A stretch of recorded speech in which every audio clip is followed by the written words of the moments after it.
Breaking news చూస్తున్నాం. విజయనగరం ఉగ్ర links కేసులో దర్యాప్తు ముమ్మరం చేశారు పోలీసులు. విశాఖ సెంట్రల్ జైల్లో ఉన్న సిరాజ్ సమీర్ ను కస్టడీలోకి తీసుకున్న విజయనగరం పోలీసులు ఓ రహస్య ప్రదేశంలో నిందితులను విచారిస్తున్నట్టు తెలుస్తోంది. హైదరాబాద్ లో పేలుళ్ల కుట్ర కేసులో సిరాజ్ సమీర్ కు 7 రోజుల పాటు కస్టడీ విధించింది విజయనగరం ఫస్ట్ క్లాస్ మెజిస్ట్రేట్. దీంతో ఇవాళ ఉదయం 2 వాహనాల్లో విశాఖ సెంట్రల్ జైలుకు చేరుకున్న విజయనగరం పోలీసులు సిరాజ్ సమీర్ ను కస్టడీలోకి తీసుకున్నారు. నిందితులను విచారించి మరిన్ని కీలక విషయాలను రాబట్టనున్నారు.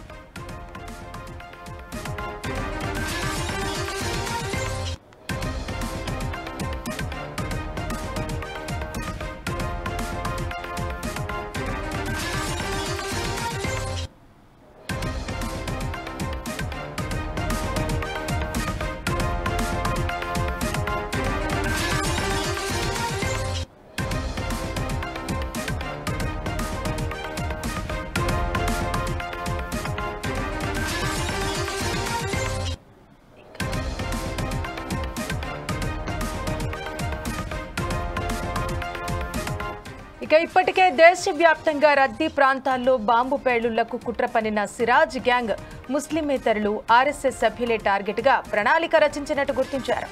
రాకెట్ లాంచర్లతో విధ్వంసానికి స్కెచ్ కు ప్రధాన సూత్రధారుడు సిరాజ్ గా గుర్తించారు. సిరాజ్ కు సౌదీ, ఓమన్ దేశాలతో పాటు పంజాబ్, ముంబై, కలకత్తాలోని పలువురు హ్యాండ్లర్స్ తో లింకులు ఉన్నట్టు సమాచారం సేకరించారు. పేలుళ్ల కుట్రలో మరికొంతమంది పాత్రపై అనుమానిస్తున్న పోలీసులు ఆ కోణంలో విచారించనున్నారు. సిరాజ్ తో సంబంధం ఉన్న వారి కోసం వివిధ రాష్ట్రాల్లో గాలింపు చర్యలు కూడా చేపట్టారు.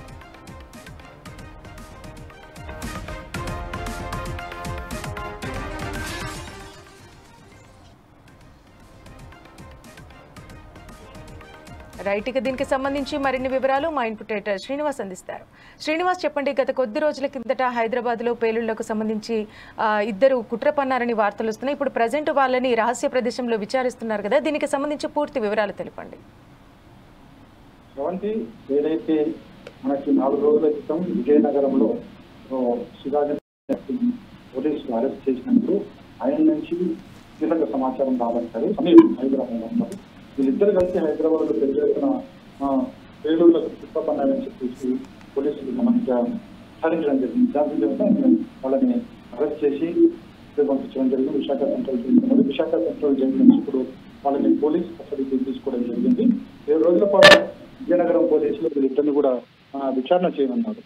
ఏదైతే హైదరాబాద్ లో ఉగ్ర పేలుళ్లకు సంబంధించి పెద్ద ఎత్తున పేలుళ్లు జరపాలి, తద్వారా దేశంలో అశాంతి సృష్టించాలన్నది వాళ్ళ ప్లాన్ గా కనిపిస్తుంది. ఇటువంటి కేసును ఛేదించడం అనేది పోలీసులు అసలు మెచ్చుకోదగ్గ అంశమే.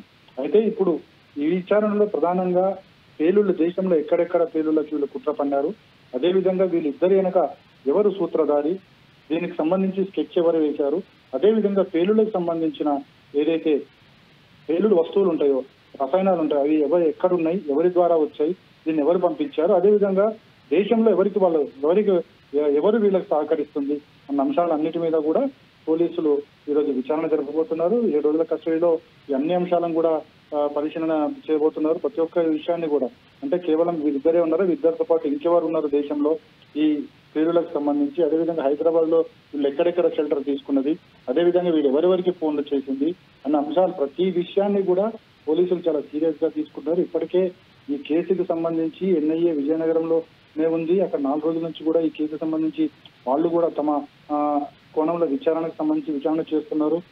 అదేవిధంగా హైదరాబాద్ లో కూడా దీనికి సంబంధించిన విచారణ జరుగుతుంది. మొత్తంగా చూసుకుంటే కనుక ఒక పెద్ద కుట్రనే భగ్నం చేశారని చెప్పొచ్చు. కానీ భవిష్యత్తులో జరగకుండా, అదేవిధంగా ఇప్పటికీ దేశంలో కొన్ని స్లీపర్ సెల్స్ పనిచేస్తున్నాయి, ఉగ్రవాద సంస్థలు కొన్ని ఇక్కడున్న వ్యక్తులకు సహకరిస్తున్నాయి అనే సమాచారం ముందు నుంచి మన దగ్గర ఉంది. కాబట్టే ఇప్పుడు ఎన్ఐఏ కూడా వీళ్ళకి ఎవరు సహకరించారు, వీరు వెనకున్నది ఎవరు, వీరికి ఫండ్స్ కేటాయిస్తున్నది ఎవరు, వీళ్ళకి దేశంలో పేలుడు పదార్థాలు ఏ విధంగా వీళ్ళకి చేతికి అందాయి, దేశంలో ఎక్కడెక్కడ వీళ్ళు పేలుళ్లు సృష్టించాలనుకున్న అంశాలన్నింటినీ కూడా ఒకవైపు విజయనగరం పోలీసులు విచారణ చేస్తున్నారు, మరోవైపు ఎన్ఐఏ కూడా తమ దర్యాప్తును ముమ్మరం చేసింది. మొత్తానికైతే వీరి ద్వారా మొత్తం ఎక్కడెక్కడ లింకులు ఉన్నాయన్నది ఒకటి బయట పెట్టబోతుంది ఎన్ఐఏ కావచ్చు, విజయనగరం పోలీసులు కావచ్చు. అయితే మొత్తానికైతే దేశవ్యాప్తంగా ఒక పెద్ద ముప్పునైతే తప్పించినట్లయింది మన విజయనగరం పోలీసులు. ప్రవంతి. అయితే శ్రీనివాస్, ఇప్పటి వరకు వీళ్ళిద్దరికి కూడా ఇద్దరు యూట్యూబర్స్ సహకరించారనే విషయం బయటపడింది. జ్యోతి మల్హోత్రా ఇంకొక యూట్యూబర్ ఎవరైతే ఉన్నారో, ఇంకా ఇప్పటి వరకు పోలీసుల విచారణలో ఎటువంటి విషయాలు బయటపడ్డాయి? పోలీసులు ఏదైతే కస్టడీకి తీసుకున్నారు కాబట్టి విచారణ కొనసాగుతుంది. విచారణలో ఏ అంశాలు బయటకు వస్తాయనేది మనకి ఈవినింగ్ కి మాత్రం తెలియదు. ఎందుకంటే విచారణ అనేది చాలా రహస్య ప్రదేశాల్లో కొనసాగుతుంది. అందులో కూడా చెప్పే అంశాలు ఉంటాయి, చెప్పకూడని అంశాలు కూడా ఉంటాయి. కాబట్టి ఈ విచారణ కూడా మనం సహకరించాలి. ఎందుకంటే విచారణలో ప్రతి అంశాన్ని బయట పెడితే అది మనము ఉగ్రవాదులకు ఒప్పందించిన వాళ్ళు అవుతాం. కాబట్టి కొన్ని విషయాలు మాత్రమే, అంటే దేశానికి ముక్కుకు సంబంధించిన అంశాలు మాత్రమే పోలీసులు వెల్లడించే అవకాశం ఉంది. వీటిలో ఎవరెవరు ఉన్నారు, లింకులు ఏంటి, అసలు ఎక్కడి నుంచి వస్తుందనే అంశాలు కొన్ని సీక్రెట్ అంశాలు ఉంటాయి. అంటే ఈ ప్రజలకు చెప్పకూడని అంశాలు, తద్వారా ఉగ్రవాదులు అప్రమత్తం అయిపోయే ప్రమాదం ఉంది. కాబట్టి అట్లాంటి విషయాలు చెప్పరు.